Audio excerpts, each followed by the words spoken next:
السلام علیکم ورحمۃ اللہ۔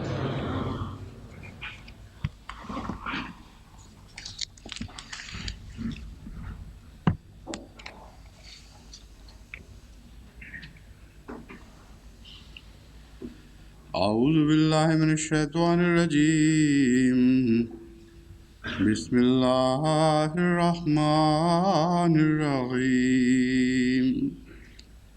وَكَأَيٍّ مِّن نَّبِيٍّ قَاتَلَ مَعَهُ رِبِّيُّونَ كَثِيرٌ فَمَا وَهَنُوا لِمَا أَصَابَهُمْ فِي سَبِيلِ اللَّهِ وَمَا ضَعُفُوا وَمَا اسْتَكَانُوا وَاللَّهُ يُحِبُّ الصَّابِرِينَ۔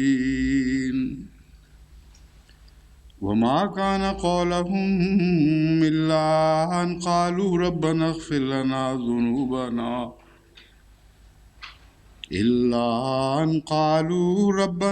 لنا ذنوبنا وإسرافنا في أمرنا وثبت أقدامنا وانصرنا على القوم الكافرين۔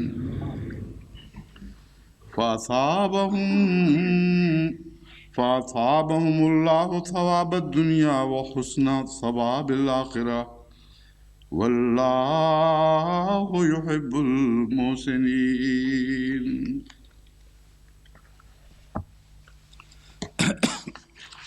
گزشتہ درس کا وقت جب ختم ہوا تھا تو ہم اس آیت کریمہ وَكَأَيٍّ مِّن نَّبِيٍّ قَاتَلَ مَعَهُ رِبِّيُّونَ كَثِيرٌ کے آخری حصے پر گفتگو کر رہے تھے، وَاللَّهُ يُحِبُّ الصَّابِرِينَ۔ اس ضمن میں کچھ مثالیں صبر کی میں نے بیان کی تھیں۔ مثلا جنگوں کے موقع پر دنیا والے اعلیٰ اخلاق کے مالک بھی ایک صبر دکھاتے ہیں، لیکن ان کا صبر باللہ نہیں ہوتا اور للہ نہیں ہوتا، اور ایسا صبر بعض دفعہ انسان کے عمومی مفادات سے ٹکرا جاتا ہے اور اس کے نتیجے میں فائدے کی بجائے بنی نوع انسان کو نقصان بھی پہنچ سکتا ہے۔ صبر وہی ہے جو محض اللہ کی خاطر کیا جائے اور خدا ہی سے طاقت حاصل کر کے کیا جائے، اور ایسے صبر میں تمام بنی نوع انسان کے فوائد مضمر ہیں، اور ایسے صبر کے نتیجے میں ایک قوم کے مفادات دوسری قوم سے ٹکراتے نہیں بلکہ ان کو تقویت دیتے ہیں۔ یہ وہ مضمون ہے جس کو گہرائی سے قرآن کریم کی مختلف پیش کردہ مثالوں کی روشنی میں سمجھنا ضروری ہے، تاکہ احمدیوں کے سامنے جن کے لیے ایک صبر کا لمبا دور ہے اور احمدیت کی ترقی کا راز صبر میں ہے، یہ ساری باتیں کھل کر سامنے آ جائیں اور ان کو صبر کا سلیقہ عطا ہو، کیونکہ صبر کے بغیر جیسا کہ میں نے بیان کیا تھا اب اس دنیا کی تقدیر بدل نہیں سکتی۔ قرآن کریم نے واضح قطعی طور پر یہ شہادت دی ہے کہ اب اگر اس دنیا نے بچنا ہے، اگر انسان نے گھاٹے کی حالت سے نکل کر منافع کی حالت میں منتقل ہونا ہے اور ایک خدا تعالیٰ کی طرف سے ایک امن اور سکونت کا حصول کرنا ہے، امن اور سکونت حاصل کرنے کی تمنا رکھنی ہے، تو ضروری ہے کہ وہ نیک نصیحت کے ذریعے اور حق کے ذریعے دنیا کو تعلیم دے اور پھر صبر کے ساتھ ان باتوں پر قائم رہے اور پھر صبر کی بھی تعلیم دیتا چلا جائے۔ یہ ہے وہ عنوان جس کے تابع میں در حقیقت تمام ان آیات کو پیش کروں گا جو قرآن کریم میں صبر کے موضوع سے تعلق رکھتی ہیں۔ اس ضمن میں نے یہ بیان کیا تھا کہ جنگ کے دنوں میں مومن کا جو صبر ہے وہ در حقیقت محض للہ ہوتا ہے، اس کا کوئی بھی تعلق نہ بنی نوع انسان کے اوپر غلبہ پانے کی تمنا سے ہے، نہ دکھاوے سے ہے، نہ قومی حمیت سے ہے، محض اللہ اور حق کے ساتھ اس کا تعلق ہے۔ قرآن کریم میں اللہ تعالیٰ فرماتا ہے یا ایھا الذین آمنوا اذا لقیتم فئۃ فاثبتوا واذکروا اللہ کثیرا لعلکم تفلحون۔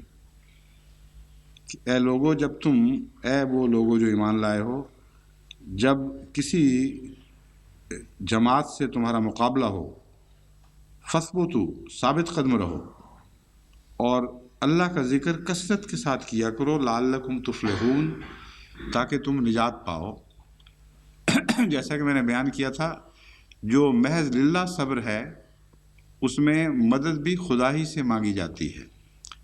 یہ وہی مضمون ہے کہ ایاک نعبد و ایاک نستعین، اور قرآن کریم میں جتنے بھی مضامین ملتے ہیں ان کی بنیاد سورہ فاتحہ کی کسی آیت میں موجود ہوتی ہے، اور بڑی بھاری تعداد میں ایسے مضامین ہیں جن کا اس آیت سے تعلق ہے جو میں نے پڑھی ہے، ایاک نعبد و ایاک نستعین۔ بس فرمایا کہ صبر کے ساتھ تم دشمن کا مقابلہ کیا کرو، مضبوط قدموں کے ساتھ۔ اس بات بھی صبر ہی کا ایک دوسری طرز بیان ہے۔ وَاذْكُرُوا اللَّهَ كَثِيرًا لَعَلَّكُمْ تُفْلِحُونَ، بہت کثرت سے خدا کا ذکر کیا کرو، اس سے صبر عطا ہوگا۔ اور یہ نقطہ بہت ہی قیمتی ہے جماعت کے لیے۔ جب بھی دشمن اظہار ثانی میں حد سے بڑھ جائے اس وقت بعض دفعہ لوگ ڈول جاتے ہیں، بعض دفعہ یہ ظلم زبانی ہوتے ہیں، بعض دفعہ عملی شکل بھی اختیار کر جاتے ہیں۔ تو ایسے موقع پر ذکر الہی بہت ضروری ہے۔ ذکر الہی سے ثبات قدم کا ایک گہرا تعلق ہے۔ لعلکم تفلحون، اگر ذکر کرو گے تو صبر جو عطا ہوگا وہ ضائع نہیں جائے گا، وہ فلاح میں بدلے گا۔ یہ مضمون ہے جس کو خوب اچھی طرح ذہن نشین کرنا چاہیے۔ بعض صبر ضائع بھی چلے جاتے ہیں، ساری زندگی صبروں میں کٹتی ہے اور کچھ بھی فائدہ نہیں ہوتا، لیکن جس صبر کے ساتھ ذکر الہی شامل ہو جائے وہ صبر کبھی نتیجے کے بغیر ضائع نہیں جاتا، ہمیشہ اس کا نتیجہ فلاح ہے۔ پس حضرت مسیح موعود علیہ الصلوۃ والسلام نے اسی مضمون کو یوں بیان فرمایا ہے، عدو جب بڑھ گیا شور و فغاں میں، نہاں ہم ہو گئے یار نہاں میں۔ خدا کے اندر ڈوب گئے، ذکر الہی کے ذریعے انسان خدا میں ڈوبتا ہے۔ ہم نے اپنے گرد خدا کی پناہ بنا لی، اس کے اندر اپنے وجود کو غائب کر دیا، ایسا ذکر میں مصروف ہوئے کہ گویا ذکر کے سمندر میں ڈوب کے دشمن کی نظر سے غائب و روجل ہو گئے، اور ارد گرد صرف خدا رہ گیا ہے۔ بس یہی وہ مضمون ہے جو یعنی یہی وہ آیت ہے جس کی دراصل وہ تفسیر ہے۔ پھر فرمایا وَأَطِیعُوا اللَّهَ وَرَسُولَهُ وَلَا تَنَازَعُوا فَتَفْشَلُوا وَتَذْهَبَ رِیحُکُمْ وَاصْبِرُوا إِنَّ اللَّهَ مَعَ الصَّابِرِینَ۔ اللہ کی اطاعت پر ویسے بھی بہت زور ہے، مگر جب دشمن کے ساتھ مقابلہ ہو تو اللہ کی اطاعت انسانی بقا کے لیے ضروری ہو جایا کرتی ہے۔ محض ذکر الہی جو ایک رومانوی حیثیت کا ہو وہ کافی نہیں ہے، اس کے ساتھ کچھ شرائط ہیں جن کو ادا کرنا ہوگا۔ اطیعوا اللہ و رسولہ، اللہ اور اس کی رسول کی اطاعت کی طرف لوٹے بغیر ذکر کا مضمون کامل نہیں ہوتا، کیونکہ ذکر ایک نفلی مضمون ہے جو فرض کے ارد گرد قائم ہوتا ہے۔ چنانچہ قرآن کریم میں فرض نمازوں کے ذکر کے ساتھ فرمایا وَلَذِکْرُ اللَّهِ اکبر، نماز کی فرضیت ہے، اس کے بعد ذکر کو افضل کیسے قرار دیا؟ کیونکہ افضل الذکر تو خود نماز ہی عبادت ہی معلوم ہوتی ہے۔ وہاں یہ مضمون نہیں ہے کہ نماز سے بہتر ہے نماز چھوڑ دو اور ذکر میں مصروف ہو۔ مراد یہ ہے کہ ہر ڈھانچے کے گرد ایک حسن کی ملمہ کاری ہوتی ہے، زائد چیزیں بنتی ہیں۔ انسان کا وجود بالعموم جتنے دنیا میں انسان ملتے ہیں اللہ ماشاء اللہ مکمل ہی ہوتا ہے، اس کا ڈھانچہ مکمل ہوتا ہے، ناک، کان، آنکھ، بھویں، بال وغیرہ وغیرہ، بازو، ہاتھ پاؤں، جگر، دل وغیرہ، اس قسم کے اعضاء جب سب موجود ہوں تو انسان مکمل انسان ہے۔ لیکن ایک انسان کی شکل میں دوسرے انسان کی شکل سے زمین آسمان کا فرق ہو جاتا ہے۔ ڈھانچہ موجود ہے مگر حسن پیدا ہوتا ہے نوافل سے، اور وہ جو زائد خوبصورتی ہے، توازن ہے چہرے کا، آنکھوں کا بڑا ہونا کافی نہیں، بلکہ آنکھوں کا ناک اور پلکوں اور دوسری چیزوں کے ساتھ اور چہرے کے پوری شکل صورت اور حجم کے ساتھ ایک توازن ہونا چاہیے۔ حسن اس توازن کا نام ہے، اور یہ ایک نفلی چیز ہے۔ پس نوافل میں ذکر الہی کا ذکر ہے، اور اس سے فرائض میں حسن پیدا ہوتا ہے۔ اور ویسے بھی یہ بات سمجھنے کے لائق ہے کہ اگر ایک شخص نماز پڑھ کر خدا کے ذکر سے بھاگ چکا ہو تو اس کی نمازوں میں حسن ہو ہی نہیں سکتا۔ ایک اچھی چیز آپ کھائیں تو بعض دفعہ مدتوں اس کے تذکرے کرتے رہتے ہیں، اس کا مزہ لیتے رہتے ہیں منہ میں۔ مجھے یاد ہے ایک دفعہ وہاں میاں والی، ایک میرے پرانے کالج کے دوست ہوا کرتے تھے، انہوں نے میری دعوت کی، بڑے خاص انداز کی میاں والی کی شان کی دعوت، وہ مختلف ڈش باری باری وقت پر آتے تھے۔ تو آخر جب کھانا ختم ہوا تو میں نے کہا ہاتھ نہیں دھونے؟ میں نے کہا نہیں، ذرا شکبو لے لئیے۔ وہ اپنی زبان میں شکبو کا مطلب تھا کہ اب ہم یہاں بیٹھیں گے اور خوشبو لیں گے، جو کھا چکے ہیں پیٹ تو بھر گیا، اب اور نہیں کھا سکتے، مگر اس کی جو مہک باقی ہے، اس کا جو مزہ باقی ہے، وہ ہم ایک دم کلیاں کر کے کیسے مٹا دیں؟ تو جن کو واقعتاً ایک چیز میں لذت محسوس ہو وہ اس کی شکبو لیتے رہتے ہیں۔ بس وہاں ذکر الہی اگرچہ نفلی ہے، لیکن ان معنوں میں اس کو فضیلت حاصل ہے کہ یہ نہ ہو تو تمہاری عبادت ہی بے حسن ہو جائے گی، حسن سے عاری ہو جائے گی۔ بس فرمایا کہ ذکر الہی تو کرو گے، لیکن وہ فرائض تو ہوں جن کے اوپر ذکر الہی بنتا ہے۔ اس ڈھانچے کے بغیر ذکر الہی کیسے بنے گا؟ بس جب تمہارا دشمنوں سے مقابلہ ہو، شدت کے خطرات درپیش ہوں، ذکر الہی میں ڈوبو، لیکن یہ ڈوبنا اسی کو سجتا ہے جو فرائض کو ادا کر رہا ہو۔ اور ان فرائض میں فرمایا اطیعوا اللہ و رسولہ کی اولیت ہے۔ اس زمانے میں اطاعت سے باہر نہ جانا، کیونکہ اطاعت سے باہر جاؤ گے تو مار پڑے گی اور پناہ سے باہر نکل جاؤ گے۔ چنانچہ حضرت صلی اللہ علیہ وآلہ وسلم نے فرمایا الامام جنۃ، امام تو ڈھال ہوتا ہے، اور ڈھال تو ہر انسان کے پاس رہنی چاہیے، مگر ہر وقت تو نہیں ڈھال سامنے لے کے پھرتا۔ جب تیروں کی بوچھاڑ ہو رہی ہو، جب خطرات ہوں، اس وقت ڈھال پہ ہاتھ پڑتے ہیں۔ اس وقت انسان کو پتہ ہوتا ہے کہ ڈھال سے آگے میرا قدم گیا تو میں ہلاک ہو گیا۔ بس اس ڈھال کا ذکر فرمایا ہے، اطیعوا اللہ کہہ کے اطیعوا الرسولہ میں اس ڈھال کا ذکر فرمایا ہے۔ اللہ کی اطاعت کا مضمون تمہیں رسول اللہ کے حوالے، رسول اللہ صلی اللہ علیہ وآلہ وسلم کے حوالے کے بغیر سمجھ نہیں آ سکتی۔ اللہ کی اطاعت کا ایک ظاہری نشان یہ ہے کہ محمد رسول اللہ کے پیچھے ہو جاؤ، ایک قدم اپنے خیال میں، اپنے فعل اور عمل میں آگے نہ بڑھنے کی کوشش کرنا۔ اگر تم محمد رسول اللہ کی پناہ میں رہو گے اور اس طرح پیچھے رہو گے تو یقین رکھو کہ اللہ کی پناہ میں آ جاؤ گے، اور یہ وہ بنیاد ہے جس کے اوپر پھر ذکر سجے گا۔ ان بنیادوں کو قائم کرنے کے بعد ذکر کا پہلو آئے گا، پھر عمارت کی سجاوٹ، اس میں مزید حسن پیدا کرنا، یہ نفلی باتیں ہیں جو بعد میں آتی ہیں۔ فرمایا دوسری بات بڑی اہم ہے، آپس میں نہیں لڑنا۔ یہ بھی بہت ہی اہم مضمون ہے۔ بعض دفعہ لوگ سمجھتے ہیں کہ ہم امام کی مطابقت کر رہے ہیں، خلیفہ وقت کی حکم کتابیں ہیں اور نظام جماعت کو نہیں توڑ رہے، زید بکر سے ہمارے جھگڑے آپس کے معاملے ہیں اور ایک دوسرے سے نفرتیں چھوڑتے ہی نہیں۔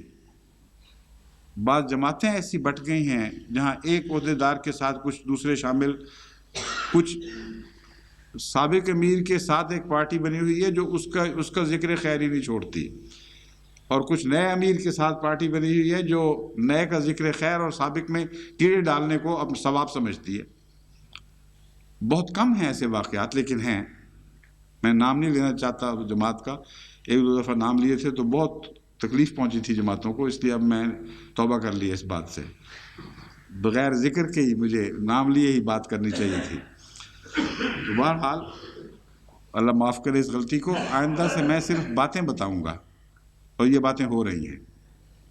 اور جب غیروں سے مقابلے کا دور ہو، اور ہمارا دور تو بڑا لمبا ہے، ایک 100 سال کی بات نہیں ہے، یہ 200 سال 300 سال تک بھی یہ دور کھینچا جا سکتا ہے۔ اس عرصے میں ذاتی اختلافات حرام سمجھنے چاہیے، کیونکہ قومی مفادات کے خلاف ہیں۔ لوگ یہ بھول جاتے ہیں، اس بحث میں پڑ جاتے ہیں کہ فلاں نے زیادتی کی ہے، ہم مظلوم ہیں۔ حضرت مسیح موعود علیہ السلام نے تو اس کا ہمیشہ کے لیے ایک جواب دے دیا، سچے ہو کر جھوٹوں کی طرح تظلل اختیار کرو۔ اس نقطۂ معرفت کے بغیر آپس میں صلح ہو ہی نہیں سکتی۔ اور جن جگہوں میں جا کر میں نے اس مضمون پر تفصیل سے روشنی ڈالی تھی، انہی جگہوں میں یہ اختلاف آج بھی چل رہا ہے۔ شخصیت کے اختلافات ہیں، وہ تو ہوا کرتے ہیں، بعض لوگوں کو بعض قسم کے لوگوں سے الرجی ہوتی ہے، یہ گناہ نہیں ہے، لیکن اس الرجی کو جماعتی نظام میں داخل کر دینا یا ایسا شخص جس سے الرجی ہے اس کی اطاعت میں فرق لانا اس وجہ سے کہ وہ اور مزاج کا آدمی ہے، یہ گناہ ہے۔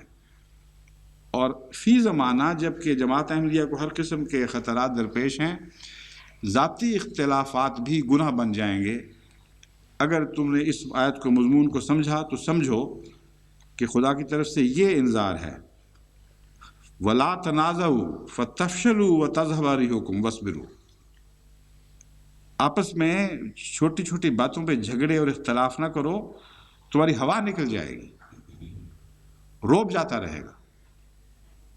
بعض جماعتوں پر بعض ابتلا آتے ہیں۔ میرے ذہن میں اس وقت ایک ایسی جماعت ہے جہاں مخالفوں نے شور ڈالا ہوا ہے، اور وہاں جماعت کے عہدیدار چھوٹی چھوٹی گھٹیا باتوں میں پڑے ہوئے ہیں، یہ نمبر بنا رہے ہیں کہ ہم نے زیادہ حکمت سے جوابی کارروائی کی، وہ کہتا ہے میں نے زیادہ حکمت سے جوابی کارروائی کی، کوئی کہتا ہے کہ یہ جو عہدیدار ہیں آپ کے مقرر کردہ، ان کو تو عقل ہی نہیں، یہ کر بیٹھے تھے اور ہم نے یہ جا کے یہ کام کیا۔ استغفار کا مقام ہے، توبہ کریں، یہ بھی ایک انانیت کا اظہار ہے، اس سے زیادہ اس کی کوئی حقیقت نہیں ہے۔ ایسے موقع پر اور زیادہ خدا کے حضور عاجزی سے گر جانا چاہیے، ایک دوسرے پر برتری کی شوخیاں نہ دکھاؤ، اکٹھے ہو جاؤ، پہلے اگر اختلاف تھے بھی تو ان کو ختم کر دو۔ اگر ایسے موقع پر تم نے اختلافات کو ہوا دی جبکہ بیرونی خطرات ہوں تو یاد رکھو قرآن کریم نے تنبیہ فرما دی ہے، فَتَفْشَلُوا وَتَذْهَبَ رِيحُكُمْ، تم بکھر جاؤ گے ان اختلافات کے نتیجے میں، تمہارا روب جاتا رہے گا۔ وَاصْبِرُوا، پھر خدا فرماتا ہے صبر کرو۔ بس صبر نے اس سارے مضمون کا احاطہ کر لیا، آخری نتیجہ نکالا وَاصْبِرُوا إِنَّ اللَّهَ مَعَ الصَّابِرِينَ۔ یاد رکھنا کہ اللہ صبر کرنے والوں کے ساتھ ہوتا ہے، ان کو نہیں چھوڑے گا۔ جس کا مطلب یہ ہے کہ اس سے پہلے جتنی باتوں میں تنبیہ فرمائی گئی ہے، یہ نہ کرو یہ نہ کرو، یہ صبر کے خلاف ہے، اور اگر صبر کے خلاف ہوگے تو خدائی حفاظت کے وعدے سے باہر نکل جاؤ گے۔ اور جن نیکیوں کی تعلیم دی گئی ہے وہ صبر کی تعلیم کے عین مطابق ہیں، یعنی اللہ کے حکم کے تابع ہو جانا اور اس سے پکڑ بیٹھنا، حضرت محمد رسول اللہ صلی اللہ علیہ وآلہ وسلم کے پیچھے ہو جانا اور کسی پہلو سے بھی آگے قدم نہ بڑھانا، اور صبر کے ساتھ استقامت کے ساتھ اس اسلوب کو اختیار کر لینا، یہ ہے بقا کا راز، یہ ہے وہ حقیقت جس میں آپ کی بقا کا راز ہے۔ اور اس سب کا خلاصہ بیان فرمایا گیا ہے، یہ صبر ہے۔ اور یاد رکھو ان اللہ مع الصابرین، اللہ تعالیٰ صبر کرنے والوں کے ساتھ ہوتا ہے، اور جس کے ساتھ صبر خدا ہو جائے اس کو کون دنیا میں شکست دے سکتا ہے۔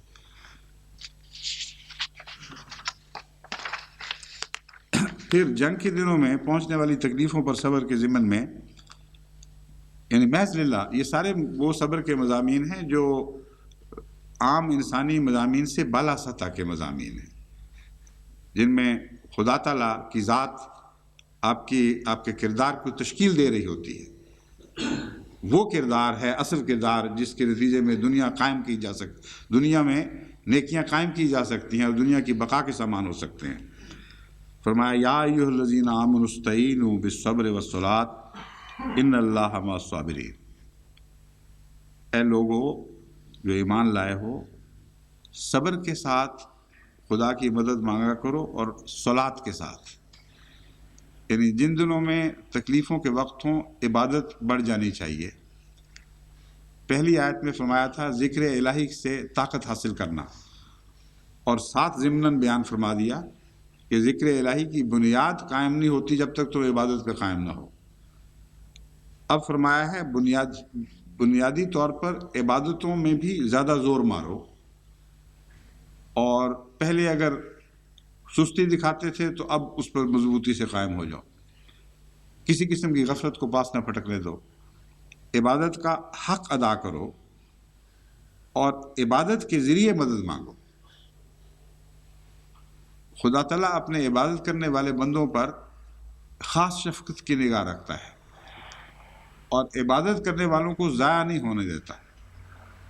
حضرت اقدس محمد رسول اللہ صلی اللہ علیہ وآلہ وسلم نے جنگ بدر میں جو مسلمانوں اپنے ساتھ اس میں جہاد میں شریک صحابہ کے لیے دعا مانگی ہے، اس کا مرکزی نقطہ یہ تھا جس کے اوپر دعا کی تان ٹوٹی ہے، جس کے بعد یہ ناممکن نظر آتا ہے کہ وہ دعا قبول نہ ہو۔ وہ یہ تھی کہ اے خدا اگر یہ لوگ ہلاک ہو گئے فلن تو فی الارض ابدا، اے خدا اگر یہ فی الارض بھی آتا ہے نا، لن تو بدا فی الارض ابدا، کہ اے خدا یہ عبادت کرنے والے جو تیری خاطر سب کچھ پیش کر چکے ہیں، یہی میری پونجی ہے جو میں تیرے حضور لایا ہوں، آج اگر یہ مارے گئے تو پھر زمین میں قیامت تک کبھی تیری بات نہیں کی جائے گی۔ یہ وہ دعا ہے جس نے جنگ بدر کے میدان کا نقشہ پلٹ دیا، کمزور طاقتوروں پر غالب آئے، بے ہتھیار والوں پر غالب آئے، پیدل سواروں پر غالب آئے، اور اتنی عظیم الشان فتح نصیب ہوئی ہے۔ وہ لوگ جاہل ہیں جو سمجھتے ہیں کہ رسول اللہ صلی اللہ علیہ وسلم تو جنگ سے باہر بیٹھے ہوئے تھے، اصل لڑائی تو اس خیمے میں ہو رہی تھی جس میں حضور دعا فرما رہے تھے، باقی تو اس کے مظہر تھے اس دعا کے، تعبیریں تھیں جو دنیا دیکھ رہی تھی۔ اس دعا کا مرکزی نقطہ یہی ہے کہ عبادت کرو، عبادت والے طاقت پایا کرتے ہیں خدا سے۔ اب دیکھیں قرآن کریم کی حدود کے اندر ساری باتیں ہیں، حضرت صلی اللہ علیہ وآلہ وسلم ایک بھی مضمون بیان نہیں فرماتے جس کی بنیادیں قرآن کریم میں نہ ہوں۔ فرمایا وَاسْتَعِینُوا بِالصَّبْرِ وَالصَّلَاةِ إِنَّ اللَّهَ مَعَ الصَّابِرِينَ، صبر کے ذریعے اور عبادت کے ذریعے مدد مانگا کرو۔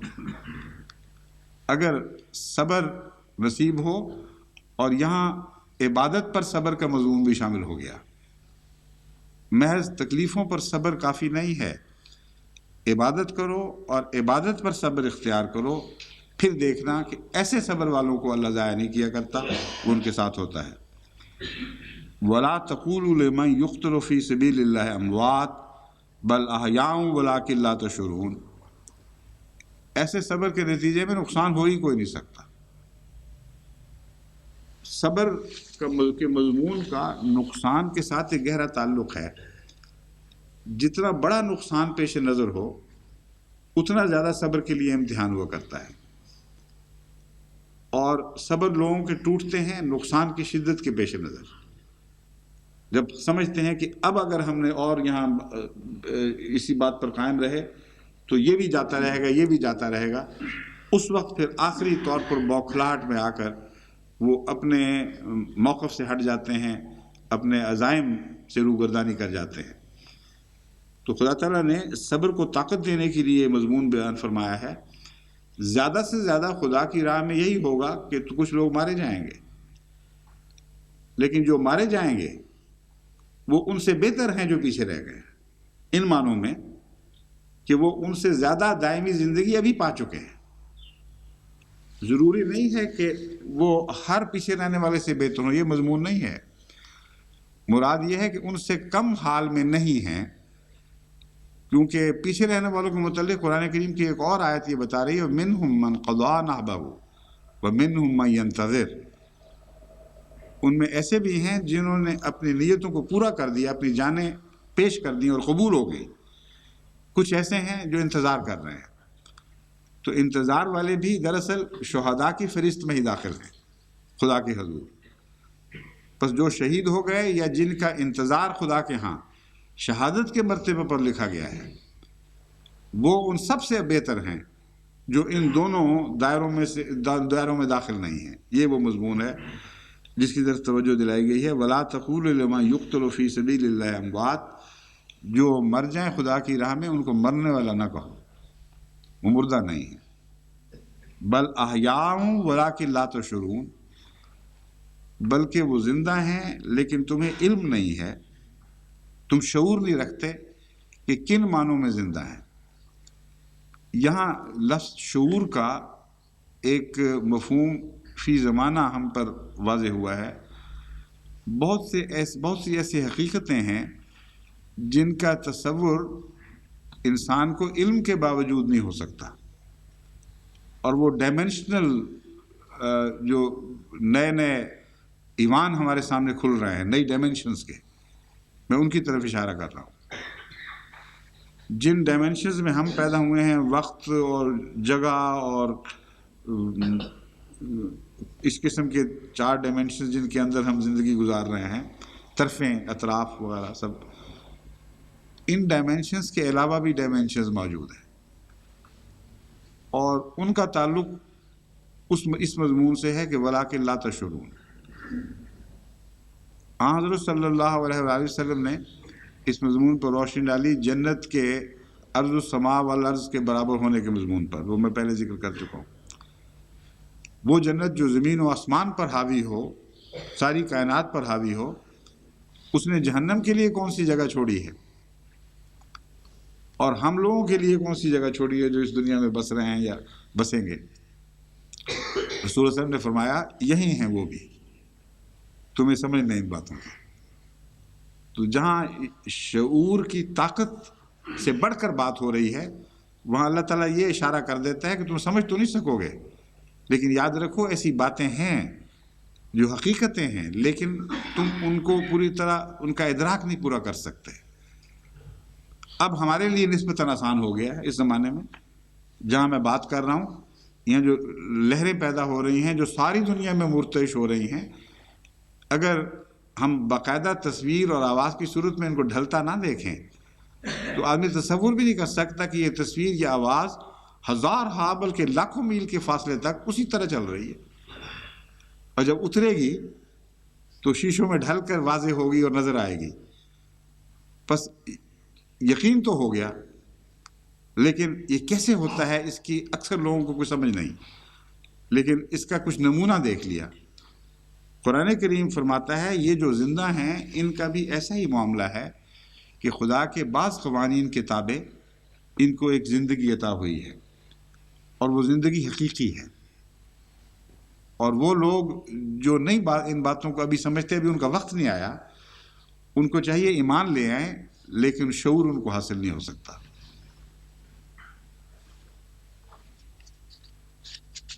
پھر فرمایا وَلَنَبْلُوَنَّكُمْ بِشَيْءٍ مِّنَ الْخَوْفِ وَالْجُوعِ وَنَقْصٍ مِّنَ الْأَمْوَالِ وَالْأَنفُسِ وَالثَّمَرَاتِ وَبَشِّرِ الصَّابِرِينَ، اور ہم تمہیں آزمائیں گے خوف سے بھی، بھوک سے بھی، اموال کے نقصان سے بھی، اور جانوں کے نقصان سے بھی، اور پھلوں کے نقصان سے بھی۔ وبشر الصابرین، اور صبر کرنے والوں کو خوشخبری دے دو۔ ایک نقصان کا پہلے ذکر چلا ہے جو ہو چکا ہے بظاہر، فرمایا اس نقصان کے وجہ سے تم ڈر جاؤ گے اور اپنے مقصد سے ہٹو گے، جو تو فائدہ ہی فائدہ ہے، ایک دائمی زندگی پانے کے مترادف ہے وہ بات جس کو تم نقصان کہہ رہے ہو، جو موت حقیقی زندگی بن جائے، اس کے خوف سے تم کیسے اپنے مسلک سے ہٹ سکتے ہو۔ دوسری جگہ فرمایا ہے کچھ اس سے ورے بھی تو تھوڑے تھوڑے نقصانات ہیں، اللہ ان سے تمہیں آزمائے گا، جو فصلوں کے نقصان، پھلوں کے نقصان، کچھ جانوں کا نقصان، یعنی تکلیف پہنچ جانا۔ شہادت یہاں غالباً مراد نہیں ہوں کہ پہلے شہادت کا ذکر گزر چکا ہے، اس سے ورے جو جانوں کے نقصانات ہوتے ہیں، اموال وغیرہ کے، ان سب کے متعلق صابرین کو خوشخبری دے دے اے رسول اللہ کہ ان سب کے نتیجے میں تمہیں خدا بہتر جزا عطا فرمائے گا۔ الذین اذا اصابتهم مصیبۃ قالوا انا للہ وانا الیہ راجعون، یہ وہ لوگ ہیں جن کو جب کوئی مصیبت پہنچتی ہے تو ایک ہی بات کہتے ہیں ہر دفعہ، انا للہ وانا الیہ راجعون، ہم اللہ ہی کے ہیں، اللہ ہی کی طرف سے آئے تھے اور اسی کی طرف لوٹ کر جانا ہے۔ بالآخر ہم نے اپنے منبع کی طرف لوٹ جانا ہے۔ بس یہ چیزیں اگر ہم سے ہٹی ہیں تو کہاں گئی ہیں؟ مالک کی طرف گئی ہیں، اور ہماری تھی نہیں، یہ مضمون ہے۔ ہم بھی تو اسی کے ہیں، ہم نے کب یہاں ہمیشہ رہنا ہے؟ ہم بھی خدا ہی کی طرف لوٹیں گے، بس جب قانون قدرت بعض چیزوں کو سمیٹ لیتا ہے۔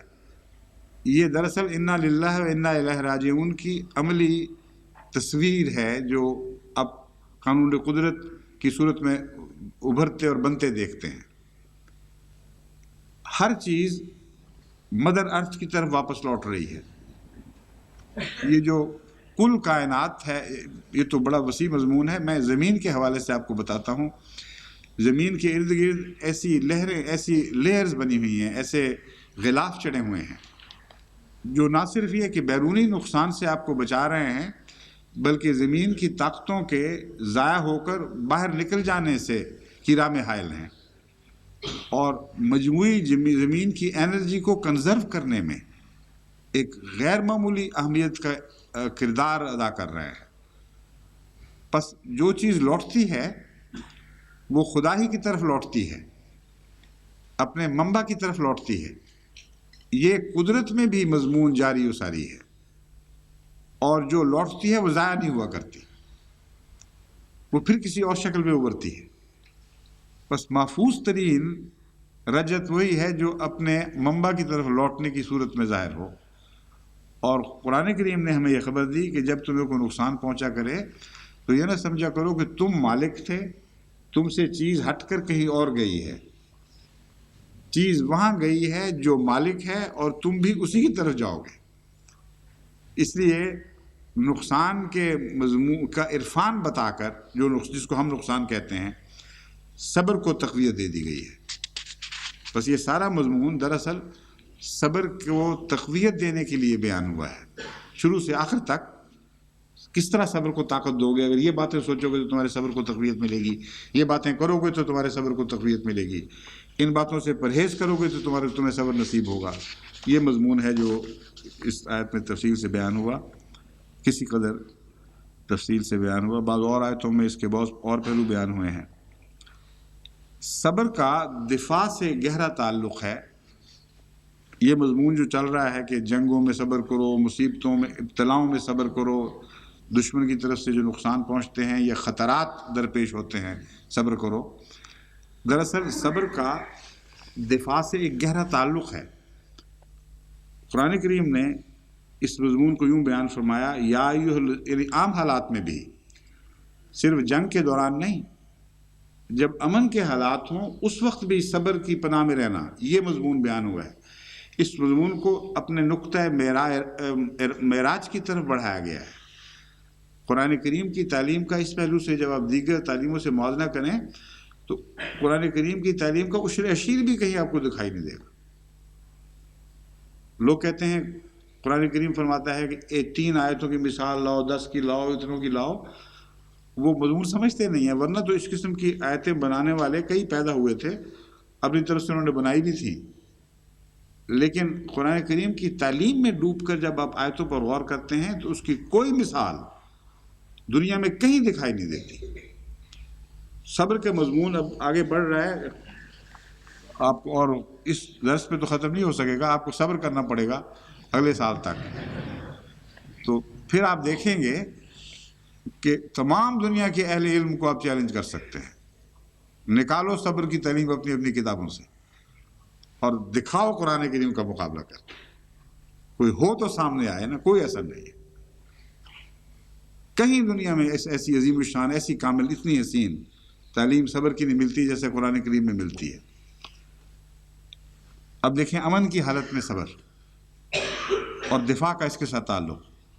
فرماتا ہے یا ایھا الذین آمنوا اصبروا وصابروا ورابطوا واتقوا اللہ لعلکم تفلحون، کہ اے ایمان لانے والو صبر کرو، وصابروا، اور صبر میں ایک دوسرے سے مقابلہ کیا کرو اور دشمنوں سے بھی مقابلہ کیا کرو، کیونکہ اگر صبر نے بالآخر جتانا ہے تو آپس میں بھی ایک دوسرے پر سبقت لے جانے کا مضمون جاری ہو جائے تو صبر میں شان پیدا ہوگی، بڑھے گا صبر۔ یہ ایک بہت ہی اہم مضمون ہے جس کو خصوصیت سے آج کل تیسری دنیا کی قوموں نے بھلا کر اپنی بہت سی عزتیں کھو دی ہیں۔ صابرو کو اندرونی طور پر اگر دیکھا جائے کہ آپس میں مقابلہ کیا کرو تو پتہ چلے گا کہ بہت سی انسانی صلاحیتیں ایک دوسرے سے بڑھنے کی کوشش کے نتیجے میں ابھرتی ہیں۔ اب دنیا میں کھیلوں کے میدان پر بڑی بڑی امیر قوموں کا قبضہ ہے، مغربی قوموں کا قبضہ ہے، جن کی تعداد ان مشرقی قوموں کے مقابلے پر بہت ہی تھوڑی ہے، جو ہر کھیل کے عملاً ہر کھیل کے میدان میں ان سے پیچھے ہیں۔ گولڈ میڈلز کی فہرست پڑھیں تو ایک ایشیائی کو شرم سے غرق ہو جانا پڑے گا کہ وہ اس کو بھی خدا نے صلاحیتیں دی ہیں، جسم دیے ہیں، آنکھ، کان، ناک، اعضاء سب کچھ وہی ہیں، بعض دفعہ زیادہ طاقتور جسم بھی عطا ہوئے ہیں بظاہر، لیکن ہر مقابلے کے میدان میں پیچھے ہیں۔ وجہ کیا ہے؟ وجہ یہ ہے کہ مقابلے کا انتظام موجود نہیں ہے۔ یہاں قوموں کی تعداد کی بحث نہیں ہے، یہاں یہ بحث ہے کہ کتنے لوگ حصہ لے رہے ہیں مقابلوں میں۔ اب فٹ بال کو دیکھ لیں، انگلستان کی آبادی پاکستان سے کم، ہندوستان سے اور پاکستان سے تو بہت ہی کم، اور سارے ایشیا کو ملا لیں تو کوئی حیثیت ہی نہیں رہ جاتی۔ لیکن کون سی ایشین ٹیم ہے جو انگلستان کی ٹیم کو شکست دے سکتی ہے فٹ بال میں؟ وجہ یہ ہے کہ سارے ایشیا میں جتنا فٹ بال کھیلا جاتا ہے اور آپس میں مقابلے کروائے جاتے ہیں، مقابلے کی روح کے ساتھ کھیلا جاتا ہے، اس سے کئی گنا زیادہ انگلستان کی تھوڑی آبادی میں مقابلے کی روح کے ساتھ کھیلا جا رہا ہے۔ اگر مقابلے کرو گے تو تمہاری صلاحیتیں سیکل ہوں گی، اگر مقابلے نہ کرو گے، نہ کرواؤ گے، تو صلاحیتیں تمہاری کیسے چمکیں گی؟ تو اپنی صلاحیتوں کو عروج تک پہنچانے کے لیے قرآن کریم یہ بتا رہا ہے کہ مقابلے کرنا، اور صبر میں بھی مقابلے کرنا، ورنہ تمہیں صبر کی مشق نہیں رہے گی، صبر کی عادت نہیں رہے گی۔ اور دوسرا، دشمن کے مقابلے پر بھی صبر کرنا، صبر میں دشمن سے مقابلہ کرنا، اس کو صبر میں اپنے سے آگے نہ جانے دینا۔ اس مضمون کو قرآن کریم نے دوسری جگہ یوں کھول کر بیان فرمایا ہے کہ تمہیں تکلیف پہنچی ہے تو دشمن کو بھی تو پہنچی ہے، اور دشمن کو کوئی وعدہ نہیں ہے کامیابی کا، اس کے ساتھ خدا نہیں ہے، وہ جتنا صبر دکھاتا ہے اس سے زیادہ تم پر لازم ہے۔ وَالرَّابِطُ، اور سرحدوں پر گھوڑے باندھو، مطلب یہ ہے کہ دشمن کے خطرے کے اندر داخل ہونے کا انتظار نہ کرو، بلکہ ان حدوں پر اس کو روکو جو تمہاری حدود ہیں، ان کے اندر داخل ہونے کی اجازت نہ دو۔ اس مضمون کا صبر سے تعلق ہے۔ آگے قرآن کریم کی آیتیں اس کو خوب کھولتی ہیں۔ وَاتَّقُوا اللَّهَ لَعَلَّكُمْ تُفْلِحُونَ، اور تقوی اختیار کرو تب تمہیں فلاح نصیب ہوگی۔ اب صبر اور صابرو اور رابطو اور تقوی کا ایک تعلق آپس میں باندھا گیا ہے، اس کو مزید سمجھنا چاہیے کیا تعلق ہے۔ سورہ ابراہیم آیت 13 میں ہے وَمَا لَنَا أَلَّا نَتَوَكَّلَ عَلَى اللَّهِ وَقَدْ هَدَانَا سُبُلَنَا، ہم کچھ سر پھرے ہیں، کیا ہو گیا ہم پاگل تو نہیں ہو گئے کہ اللہ پہ توکل نہ کریں؟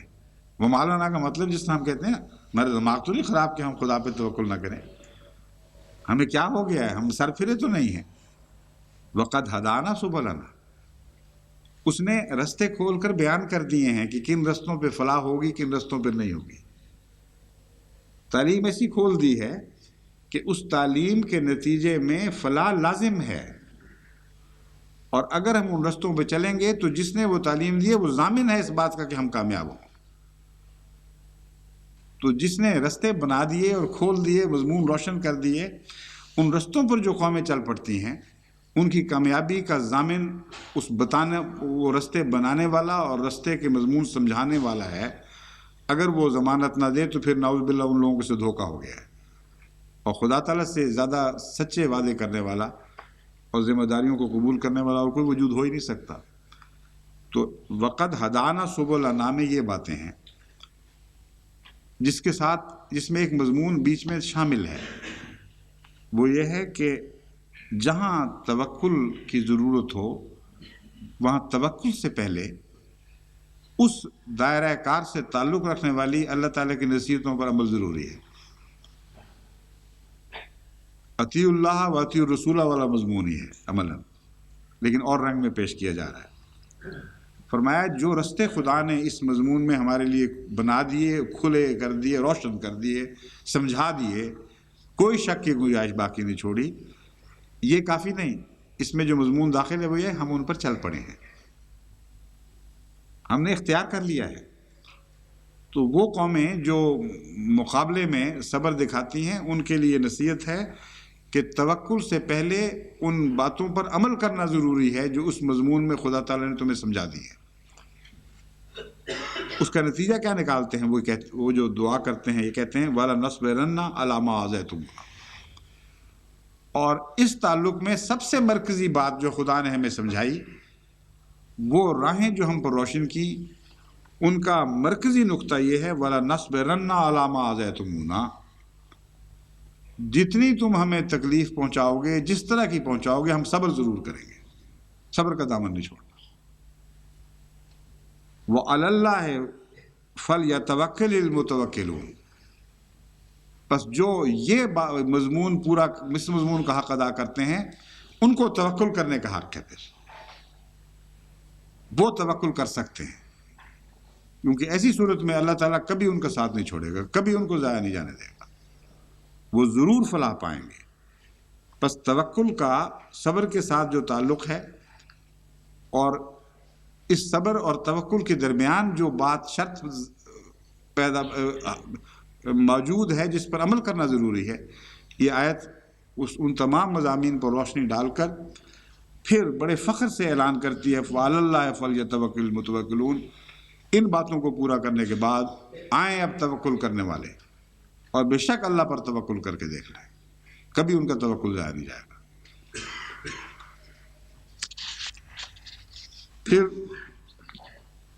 فرمایا ان تمسسکم حسنۃ تسؤہم وَإِن تُصِبْكُمْ سَيِّئَةٌ يَفْرَحُوا بِهَا۔ جب تم لوگوں کو کوئی اچھی بات پہنچتی ہے، تسؤہم بڑی تکلیف ہوتی ہے، وَإِن تُصِبْكُمْ سَيِّئَةٌ يَفْرَحُوا بِهَا، جب کوئی برائی پہنچتی ہے بڑے خوش ہوتے ہیں۔ اب جب مجھے ملک سے نکالا عملاً اور جماعت کے میرے ساتھ واسطے کاٹ دیے، مرکز کی مرکزیت کو ختم کرنے کے لیے ہر قسم کے تبر رکھ دیے، کتنا خوش تھے، کس طرح دندناتے پھرتے تھے، تقریروں میں کہتے تھے دیکھو جی اب کہاں ہے وہ، بلاؤ اس کو، ملاؤ اس کو اپنے ساتھ۔ اور خدا نے صبر کا پھل دیا۔ اب جب خدا کی طرف سے یہ فیض جاری ہو گیا کہ جب ایک ملک میں راستے کٹے تھے، ایک شہر میں راستے کٹے تھے، ساری دنیا میں عام کر دیے، ساری دنیا سے تعلقات اتنے مضبوط کر دیے کہ کبھی زندگی میں وہم و گمان بھی نہیں آ سکتا تھا، کسی کو کوئی احمدی سوچ بھی نہیں سکتا تھا کہ اس کا جواب خدا یہ دے گا۔ فرمایا ہے جب یہ باتیں ہوں گی نا تسؤہم، بڑے بری لگیں گے، عذاب ہو جائے گا۔ فرمایا ان تصبروا وتتقوا، اگر تم اسی طرح صبر پر قائم رہیے، مضمون بتایا جا رہا ہے کہ یہ جو نتیجہ ہے صبر کا نتیجہ تھا اصل میں۔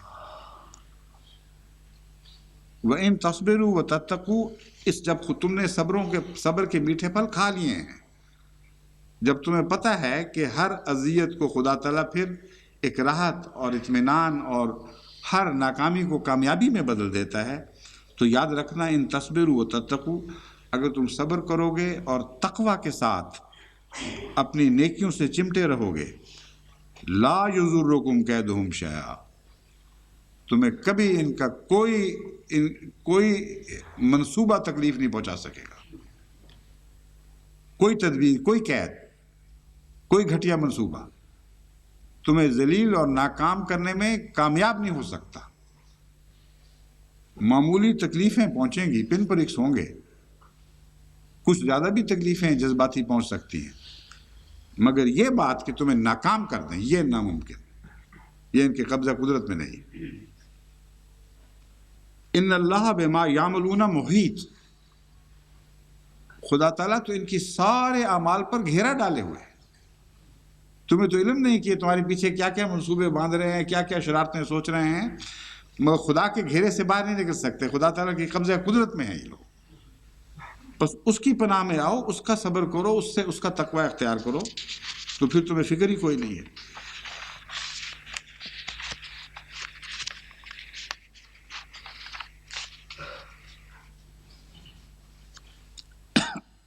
اب حضرت اقدس محمد رسول اللہ صلی اللہ علیہ وسلم کے صبر و ثبات کی مثالیں جنگ میں مخالفت کے دوران بڑی کثرت سے ملتی ہیں، جن سے پتہ چلتا ہے کہ صبر کے ہر میدان میں ہر کامیابی کا سہرا صبر کے مضمون میں حضرت محمد رسول اللہ صلی اللہ علیہ وسلم کے سر پر تھا، اور اتنا خوبصورت، اتنا شاندار، اتنا سجا ہوا، اتنا چمکتا اور دمکتا ہوا سہرا ہے کہ اس کے مقابل پر صبر کرنے والوں کے دوسرے چہرے اپنا نور کھو دیتے ہیں، یوں لگتا ہے ان کے چہرے کو دیکھو تو ان کو کوئی نور نہیں رہا۔ بس صبر کے مضمون میں وہ ساری باتیں جو میں نے بیان کیے ہیں، ان سب باتوں میں سر فہرست حضرت اقدس محمد مصطفیٰ صلی اللہ علیہ وآلہ وسلم ہیں۔ حضرت عبداللہ بن نہیں ہے یا اوفا ہے، یہ لفظ اوفا، نون لکھا گیا غلطی سے، اوفا، ہاں اوپر اصل عبارت میں اوفا ہی ہے۔ حضرت عبداللہ بن اوفا رضی اللہ تعالیٰ عنہ بیان کرتے ہیں کہ حضرت صلی اللہ علیہ وآلہ وسلم نے ان دنوں میں جب کہ آپ کو ایک دشمن سے جنگ لڑنا تھی، سورج ڈھلنے کا انتظار کیا اور پھر آپ کھڑے ہوئے اور بطور نصیحت فرمایا، اے لوگو، دشمن سے مٹھ بھیڑ کی آرزو نہ کرو، اللہ تعالیٰ سے خیر و عافیت کی دعا مانگو، لیکن جب تم کو دشمن کا مقابلہ کرنا ہی پڑے تو صبر کا مظاہرہ کرو۔ یہاں حضرت صلی اللہ علیہ وآلہ وسلم نے صبر کے مضمون پر ایک بہت ہی عمدہ نقطہ پیش فرمایا ہے جس کو یاد رکھنا چاہیے۔ صبر کا یہ مطلب نہیں ہے کہ انسان ایسے مواقع کی طلب کرے جہاں اس کا صبر آزمایا جائے، طلب کی اجازت نہیں ہے۔ جب خدا کی راہ میں وہ مواقع آ پڑے تو پھر صبر کرو۔ یہ ویسا ہی ہے جیسے ایک صحابی نے دعا کر کے اپنے اوپر مصیبت ڈال لی تھی، موت کے منہ میں چلے گئے تھے، رسول اللہ صلی اللہ علیہ وسلم کی دعا سے پھر باہر نکلے۔ تو صبر کا میں یاد رکھیں کہ ایسے مواقع کی طلب کرنا جائز نہیں ہے، مناسب نہیں ہے۔ ایسے ہی لوگوں کے متعلق آتا ہے کہ پہلے تو تم بڑی موت کی تمنا کیا کرتے تھے، اب موت سامنے کھڑی ہے، وَأَنْتُمْ تَنْظُرُونَ، تم دیکھتے رہ گئے ہو، اب کیوں تمہاری قوتیں مسلوب ہوتی ہوئی دکھائی دے رہی ہیں۔ اس لیے یہ مضمون بیان کرنے کے بعد فرمایا، جب دشمن سے مٹھ بھیڑ کی آرزو نہ کرو، لیکن جب آ جائے مقابلہ پھر صبر کرو اور جان لو کہ جنت تلواروں کے سائے تلے ہے۔ اس مضمون پر روشنی پڑتی ہے حضرت اقدس محمد رسول اللہ صلی اللہ علیہ وسلم کی غزوات میں شرکت کے دوران اور دوسری تکلیفوں کے دوران۔ یہ بہت ہی وسیع مضمون ہے۔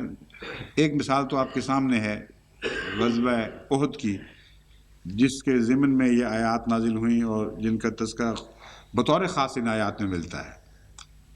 شان نزول تو وہ ہوگی، لیکن اس کا مطلب یہ نہیں کہ مضمون محدود ہو گئے ہیں۔ وہاں جنگ احد کے حوالے سے بعض مضامین سمجھنے میں مدد ملتی ہے، لیکن یہ آیات ابدی اور ازلی ہیں، اور ہر ملتے جلتے مضمون پر بھی صادق آتی چلی جائیں گی، یہ ختم نہیں ہوگی جنگ احد کے ساتھ۔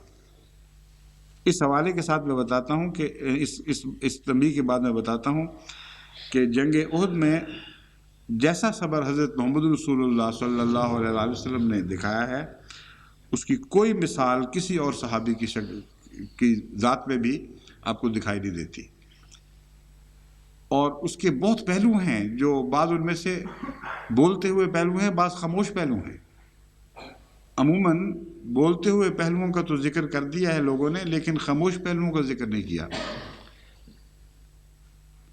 مثلا جنگ احد میں جب آپ اکیلے رہے ہیں اور کھڑے رہے ہیں اور آپ نے صحابہ کو بلایا، اور بہت سے صحابہ جن کی کانوں میں آواز نہیں پڑی وہ دوڑتے چلے گئے، پاؤں اکھڑ گئے تھے، اور جن کے کانوں میں آواز پڑی انہوں نے مڑنے کی بھی کوشش کی۔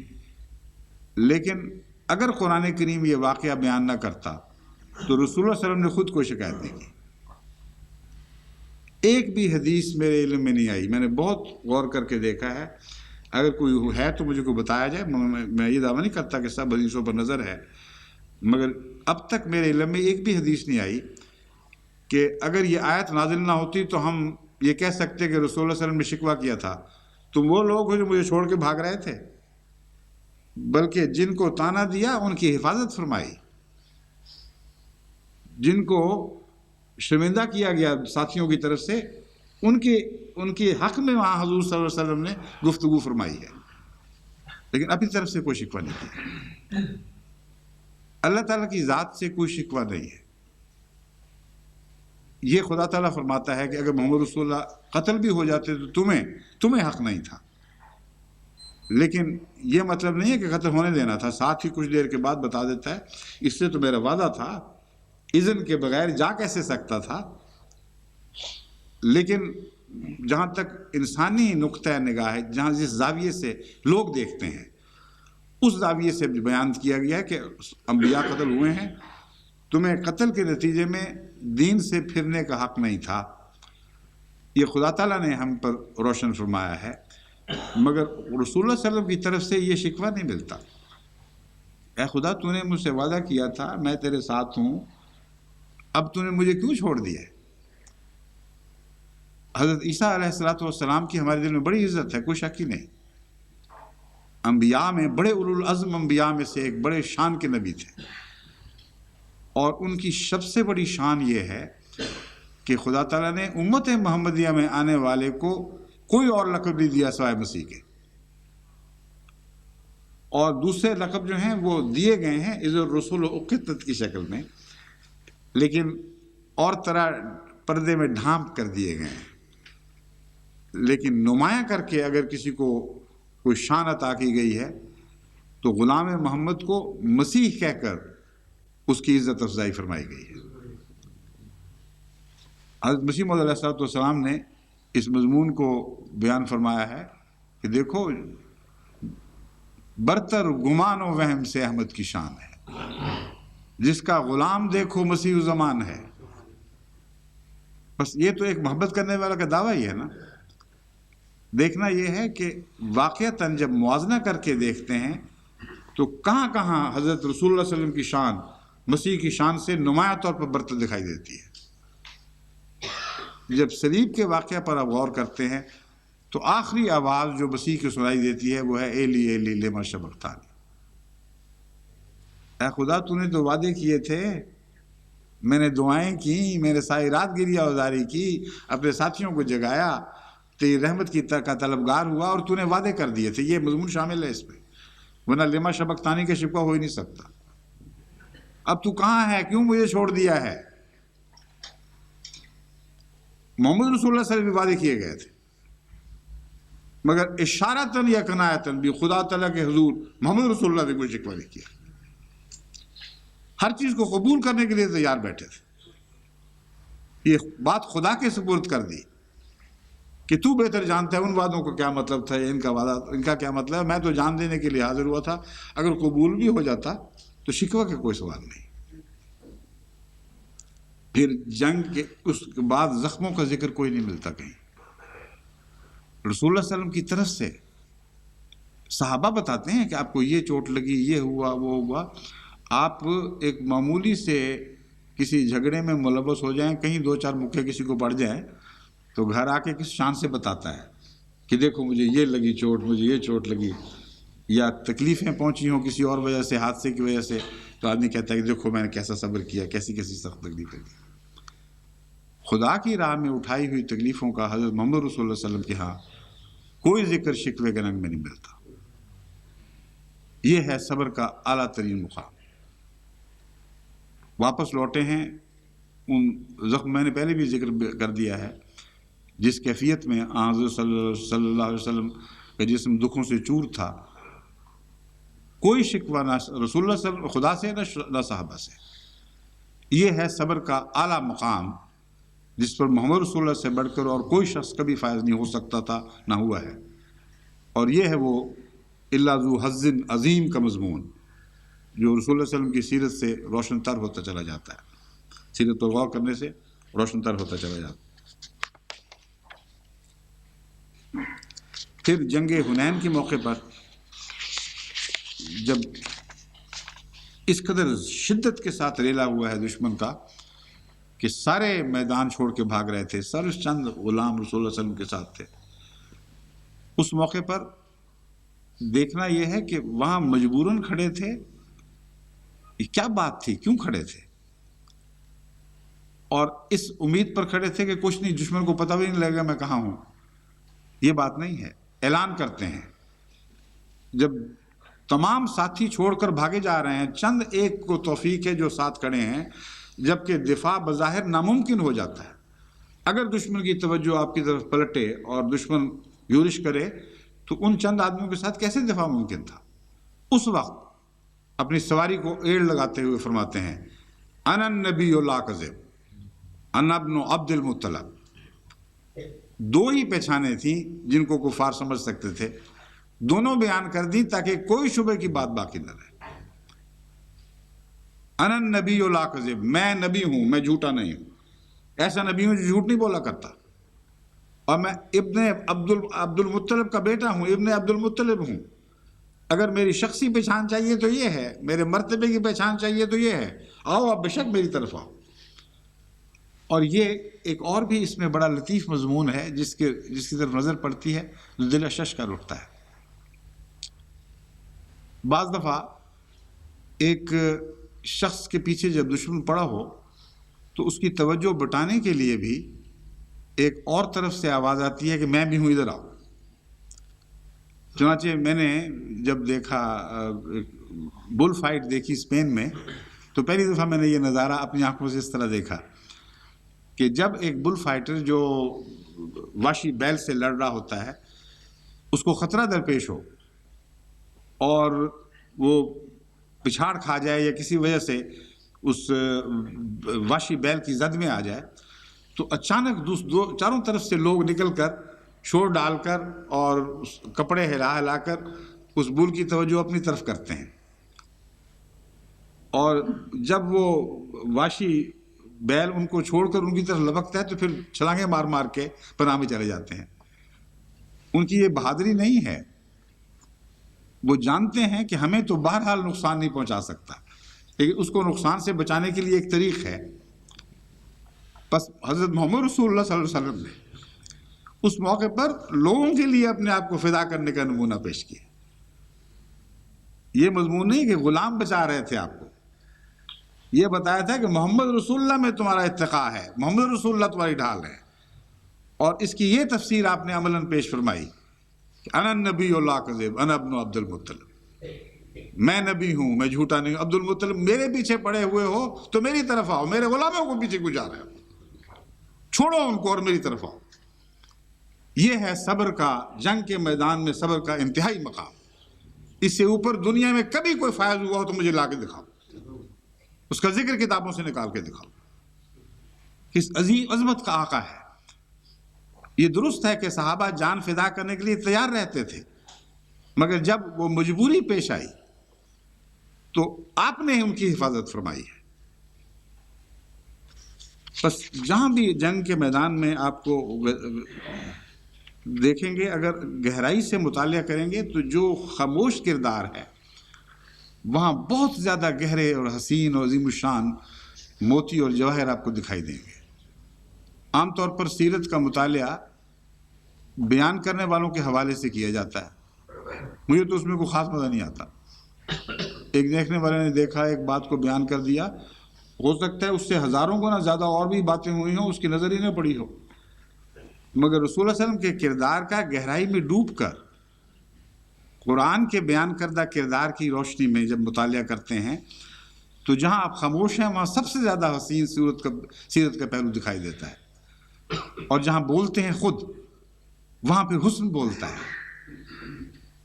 وہ آواز دیتا ہے کہ ہے کوئی مجھ سا، یہ نہیں کہتا کہ ہے کوئی مجھ سا، لیکن عملاً گویا کہ وہ ایسا حسین کلام ہوتا ہے کہ گویا یہ کہہ رہے ہیں کہ مجھ جیسا ہے تو لا کے تو دکھاؤ، جس طرح کہ یہ فرمایا لا انا النبی لا کذب انا ابن عبد مطلب۔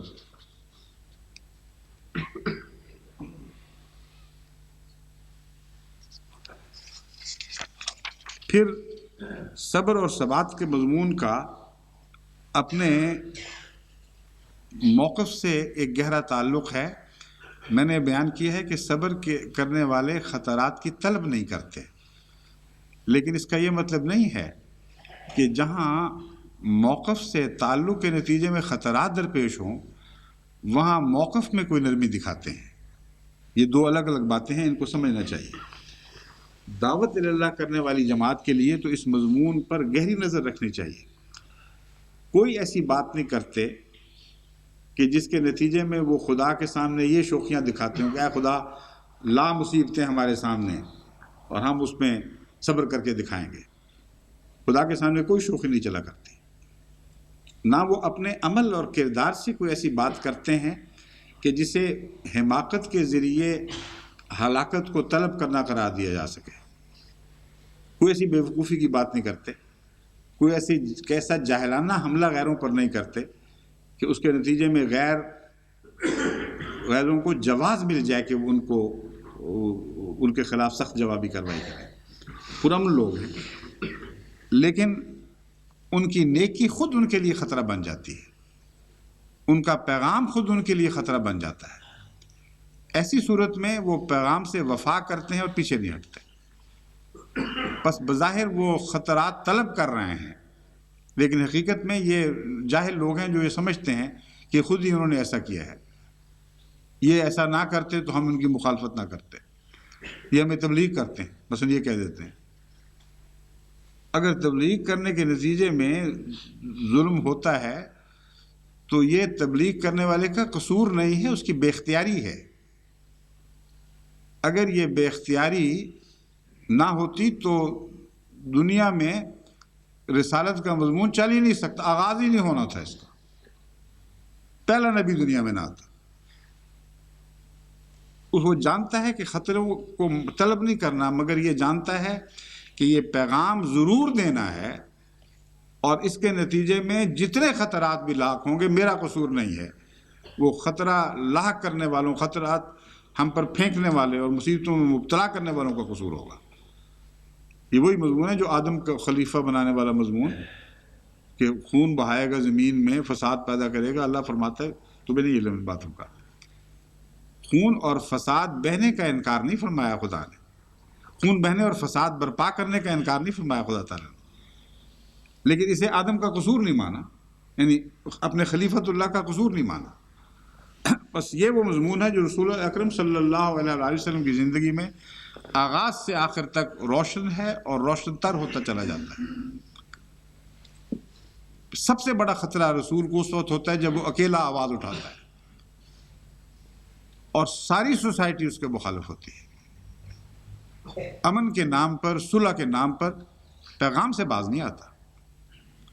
حضرت صلی اللہ علیہ وآلہ وسلم کو جب خدا نے رسالت پر مامور فرمایا ہے تو اس تاریخ کو دہرانے کی ضرورت نہیں ہے، کھلی کھلی تاریخ ہے۔ اس وقت سے آخر تک، وفات تک، ایک لمحہ بھی پیغام پہنچانے سے رکے نہیں ہے، اور جوں آپ پیغام پہنچاتے رہے مخالفتیں بڑھتی رہی ہیں، کم نہیں ہوئیں۔ بس یہ جو صبر ہے یہ صداقت کا نشان ہے، اور اس صبر کے نتیجے میں فلاح نصیب ہوتی ہے۔ حضرت مسیح موعود علیہ السلام کے متعلق لوگ صداقت کا نشان مانگتے ہیں، بے شمار ہیں، مگر در حقیقت یہ جو ابدی نوعیت کے نشانات ہیں یہ سب سے زیادہ اہمیت رکھتے ہیں۔ انبیاء کا ایک کردار ہے، اور جھوٹوں کا بھی ایک کردار ہوتا ہے۔ وہ کردار ان کی حفاظت کرتا ہے، ان کی سچائی کی گواہی دیتا ہے، اور وہ کردار ایسا ہے جو نبی در نبی ایک سلسلے کو دوسرے سے جوڑتا چلا جاتا ہے، اور آغاز سے انجام تک اس کردار میں کبھی آپ فرق نہیں دیکھیں گے۔ اس کی شدت میں کمی بیشی ضرور نظر آئے گی، لیکن کردار ایک ہی رہے گا، اور وہ یہ ہے کہ جب رسول ایک دعویٰ کرتا ہے تو اکیلا رہ جاتا ہے، اور جب اکیلا رہ جاتا ہے تو اس کی مخالفت ہوتی ہے۔ جب مخالفت ہوتی ہے تو مخالفت کے سے ڈر کر اپنے پیغام کو دوسروں تک پہنچانا چھوڑتا نہیں، اور جتنا پیغام آگے بڑھتا ہے مخالفت آگے بڑھتی ہے، اور جھوٹا جو ہے اس کی نفسیات بالکل مختلف ہے۔ جھوٹا جب بھی کوئی دعویٰ کرتا ہے اپنی انا کی خاطر، اپنی بڑائی کی خاطر کرتا ہے، اور سیاستدان بھی بڑے بڑے دعوے کرتے ہیں، ہم یہ کر دیں گے وہ کر دیں گے، اور بعض دفعہ بیان دے دیتے ہیں جس کے نتیجے میں لوگ پنجے جھاڑ کر ان کے پیچھے پڑ جاتے ہیں۔ تو ایسے موقع پر سیاستدان پھر ان بیانوں میں مزید شدت نہیں پیدا کیا کرتے، ان سے توبہ کرتے ہیں بڑی جلدی، اور بعض دفعہ کہتے ہیں پریس والے جھوٹے ہیں، ہم نے تو کہا ہی نہیں تھا، ہم نے تو یہ کہا تھا، مطلب ہی نہیں لوگ سمجھے۔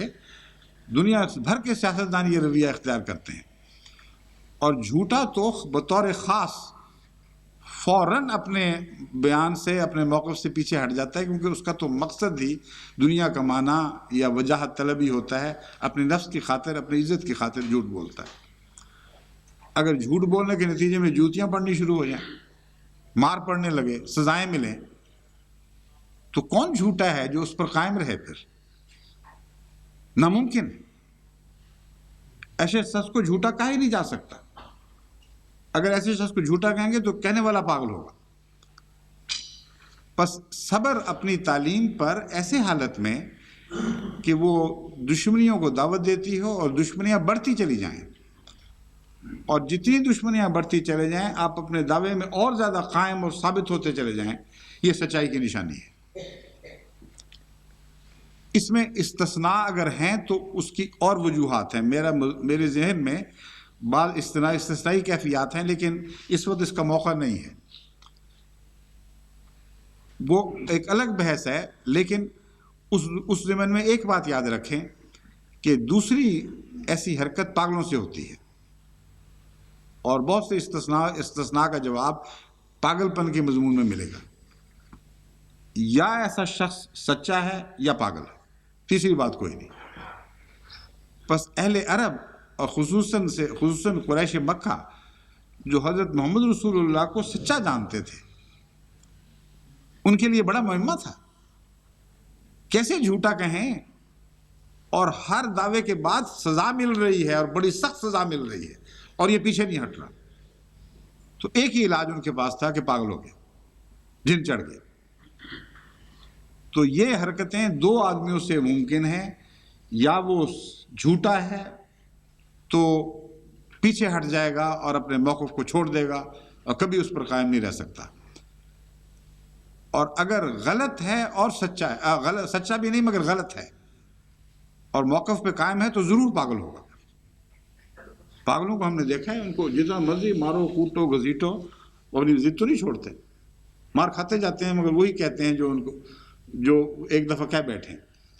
بس انبیاء کی یہ جو شان ہے یہ بعض دفعہ پاگلوں سے ملتی ہے، کیونکہ صداقت کی انتہا بھی پاگل پن کے حدود کے اندر داخل کر دیتی ہے۔ جب دنیا کے مفادات کے تقاضے بالکل مختلف ہو جاتے ہیں اور انسان کا عمل ان سے ٹکرا جاتا ہے، اسی کا دراصل نام پاگل پن ہے۔ آپ پاگل پن کی کوئی تعریف کر کے دیکھ لیں، ڈاکٹر مجیب اللہ میرے سامنے بیٹھے ہیں، یہ سوچ رہے ہوں گے پاگل پن کیا کہتے ہیں، کس کو کہتے ہیں میڈیکل نقطہ نگاہ سے، مگر میں آپ کو بتا دیتا ہوں کہ اس تعریف سے بڑھ کر کوئی تعریف پاگل پن پر صادق نہیں آتی۔ ایک شخص اپنے مفادات کا شعور کھو دے اور ایسی حرکتیں کرے جو اس کے اپنے مفاد کے خلاف، یہ اگر آغاز میں ہو حرکت تو اس کا نام بے وقوفی ہے، لا علمی ہے، غلط اندازے ہیں، اور جب یہ بڑھ جائے مرض تو اس کا نام پاگل پن ہو جاتا ہے۔ پاگل پن کو پاگلوں پتہ نہیں لگتا ہے میں جو بات کر رہا ہوں میں پاپولر ہو رہا ہوں یا الٹا مجھے لوگ بے وقوف سمجھ رہے ہیں، اور کوئی بھی بات ایسی نہیں کرتا جس کے نتیجے میں اس کو واقعتاً جس کے ساتھ اس کا مفاد وابستہ ہو۔ پس جب اپنی انا سے جو انسان کے اندر بنیادی کردار کی حفاظت کے لیے قائم کی گئی ہے، انسان کا تعلق ٹوٹ جاتا ہے، تو اس افتراق کا نام پاگل پن ہے۔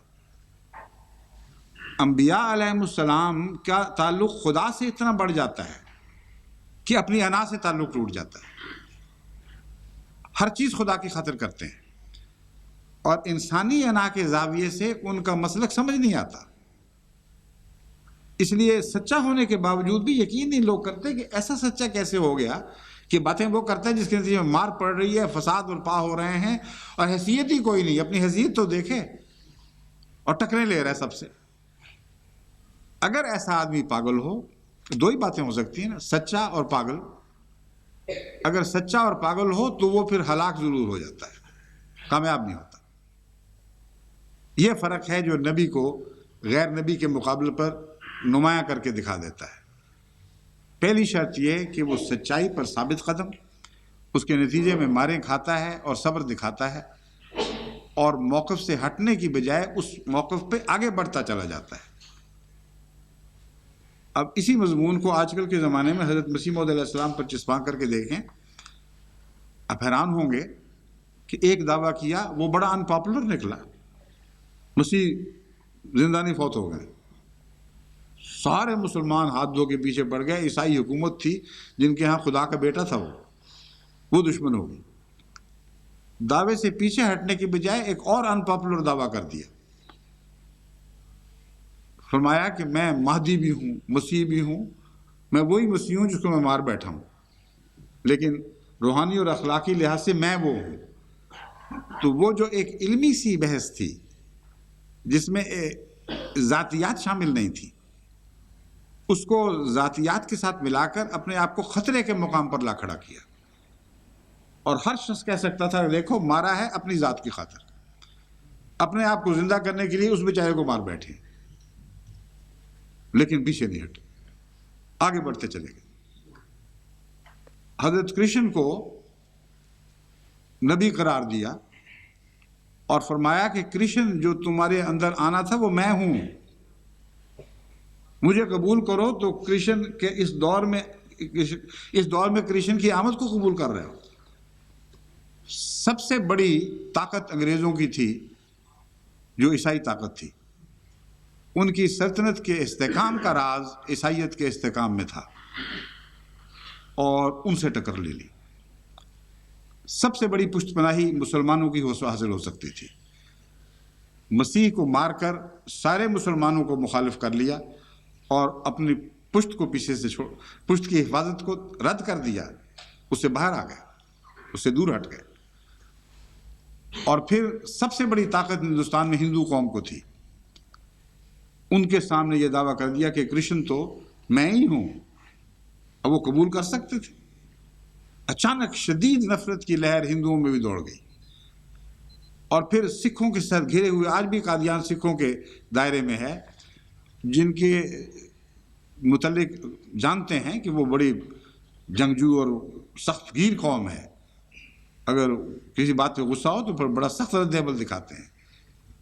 ان کے متعلق یہ دعویٰ کیا جو بظاہر غصے دلانے والا دعویٰ نہیں ہے، بلکہ پیار کے اظہار کا دعویٰ ہے کہ حضرت گرو بابا نانک صاحب مسلمان تھے. اب کسی کو اپنی طرف منسوب کرنا یہ تو محبت کی نشانی ہے، نہ کہ دشمنی کی. ہمیں جو پاکستان میں باہر پھینکا گیا ہے یہ دشمنی کی نشانی ہے. اگر ہم سے محبت ہوتی ہے ہمیں کہتے آئے ہیں آپ ہمارے مسلمان بھائی ہیں. تو حضرت مسیح موعود علیہ السلام نے تو اظہار محبت کیا اور ایک تکریم کی، اور ہمیں بتایا کہ ان سے وہ سلوک کرو جس طرح ایک مسلمان بزرگ ولی اللہ سے کرتے ہو، جو دور اس سے خدا دور ہے، یہاں تک فرمایا. لیکن عملاً کیا ہوا، اور آپ نے دیکھا اور آج تک ہم دیکھ رہے ہیں کہ جو لوگ اس مضمون کو سمجھ نہیں سکے انہوں نے اشتعال دکھایا، بھڑکے. کئی دفعہ احمدیوں کو اس بنا پر تکلیفیں پہنچائی گئیں، لیکن مسیح موعود ایک ذرہ بھی اس دعوے سے پیچھے نہیں ہٹے. جتنی قوموں سے واسطہ تھا، جن کے درمیان گھرے ہوئے تھے، ہر مخالفت کے بعد سچائی کی تائید میں آگے بڑھتے چلے گئے اور کوئی موقف واپس نہیں لیا، کوئی دعویٰ اپنا واپس نہیں کھینچا. یہ ہے وہ مضمون جس کی انتہا، جس کا معراج حضرت محمد رسول اللہ صلی اللہ علیہ وآلہ وسلم کی ذات میں ہم نے جلوہ گر دیکھا ہے. اس مضمون کو اس شان سے کبھی کسی نے آگے نہیں بڑھایا جس طرح حضرت رسول اکرم صلی اللہ علیہ وآلہ وسلم نے بڑھایا، اور قرآن کریم سے جگہ جگہ اس بات کی گواہیاں ملتی ہیں۔ احادیث سے پتہ چلتا ہے کہ جب توحید کے پیغام پر آپ کی مخالفت تیز سے تیز تر ہوتی چلی گئی، یہاں تک کہ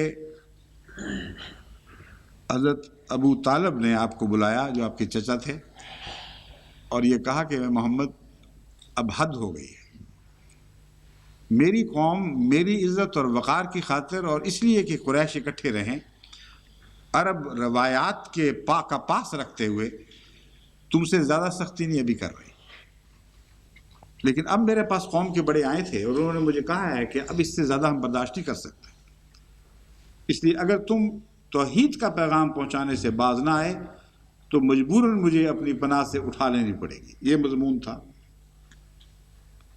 اس کے مختلف جوابات روایات میں ملتے ہیں، لیکن جو بہت ہی خوبصورت جواب ایک حضور اکرم صلی اللہ علیہ وسلم نے دیا جن کا ذکر روایت میں ملتا ہے وہ یہ ہے کہ اے میرے چچا، توحید کا پیغام پہنچانے سے میں باز نہیں آ سکتا، تم چاہتے ہو، تم کمزور ہو، تم مجبور ہو تو اپنی پناہ ہٹا لو، کھینچ لو مجھ سے اپنا ہاتھ۔ جہاں تک ان لوگوں کی لالچوں کا تعلق ہے اور دھمکیوں کا تعلق ہے، ان کو اس کا بھی ذکر ملتا تھا، یہ کہتے ہیں کہ تم بعد آ جاؤ گے تو یہ ہوگا، وہ ہوگا، وہ ہوگا۔ فرمایا کہ خدا کی قسم اگر یہ سورج کو میرے دائیں ہاتھ پر لا کے کھڑا کر دیں اور چاند کو میرے بائیں ہاتھ میں تھما دیں تب بھی میں توحید کے پیغام سے باز نہیں آؤں گا۔ بس ہر مشکل کے وقت مقابلہ اور ہر لالچ سے اعراض اور قطعاً کسی لالچ کی پرواہ نہ کرنا، اس نے اس دلیل کے دونوں بازوؤں کو دیکھیں کیسا مضبوط کر دیا۔ ایک طرف خطرات بڑھ رہے ہیں اور ایک ہی پناہ جو بظاہر دکھائی دیتی ہے وہ پیچھے ہٹائی جا رہی ہے، کھینچی جا رہی ہے، اور دوسری طرف لالچوں کی انتہا دی جا رہی ہے۔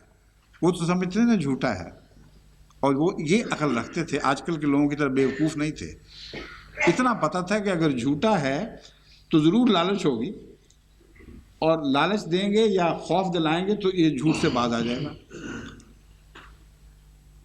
اور جب انہوں نے یہ لالچ بھی دی اور خوف بھی دلایا تو رسول کریم صلی اللہ علیہ وسلم نے یہ جواب دیا کہ سورج کو میرے دائیں ہاتھ بھی لا کر کھڑا کر دیں، چاند کو میرے بائیں ہاتھ پہ رکھ دیں، تب بھی میں باز نہیں آؤں گا، اور تم اپنی پناہ لے لو، ہٹا لو۔ بس ایسے شخص کے متعلق بالآخر پھر یہ اعلان ہوتا ہے کہ پاگل ہے، کیونکہ سچا آدمی یا تو سچا آدمی یہ ایسا کردار دکھا سکتا ہے یا پاگل دکھا سکتا ہے۔ اب یہ فیصلہ کیسے ہو کہ پاگل تھا کہ سچا تھا؟ یہ بھی تو فیصلہ ہونا چاہیے، ورنہ بات ایک دوسرے پہ اٹھتی پلٹتی رہے گی، کوئی کہے پاگل تھا، کوئی کہے سچا تھا۔ وہی بات ہے، کہتے ہیں لطیفہ کہ ایک شخص نے کوئی جا رہا تھا تو ایک کبوتر کو دانے کھاتے دیکھا، دو شخص جا رہے تھے، ایک نے کہا یہ کبوتر ہے، دوسرے نے کہا کبوتری ہے، ایک نے کہا دانے کھا رہا ہے، دوسرے نے کہا کھا رہی ہے۔ بڑی بحث چلی اور پہچان کوئی نہیں تھی۔ ایک شخص گزر رہا تھا پاس سے، اس نے کہا کہ اس سے پوچھا کہ تم بتاؤ، معاف کرنا دانے والی بات ابھی نہیں آتی، وہ بعد میں آئے گی۔ کبوتر تھے ایک دو، یا انہوں نے کہا یا ایک کبوتر ہوگا، انہوں نے کہا یہ کبوتر ہے، اس نے کہا کبوتری ہے، یہ بحث چل رہی تھی۔ ایک شخص پاس سے گزرا، اس نے کہا کہ آپ بتائیں سرکار کہ یہ کبوتر ہے یا کبوتری ہے؟ تو اس نے دیکھ کر غور کے بعد جواب دیا، بڑا آسان حل ہے، دانے ڈال دو، اگر کھا گیا تو کبوتر، اگر کھا گئی تو کبوتری ہے۔ چنانچہ یہ بات ان کی سمجھ میں آ گئی، دانے لائے، دانے ڈالے، پھر وہی بحث، ایک کہتا تھا کبوتر ہے کھا گیا ہے، دوسرا کہتا تھا کبوتری ہے کھا گئی ہے۔ تو ہم تو اس بحث میں پڑ گئے جا کے۔ پھر اگر یا سچا ایسی باتیں کرتا ہے یا پاگل ایسی باتیں کرتا ہے تو نتیجہ کیسے برآمد ہوگا؟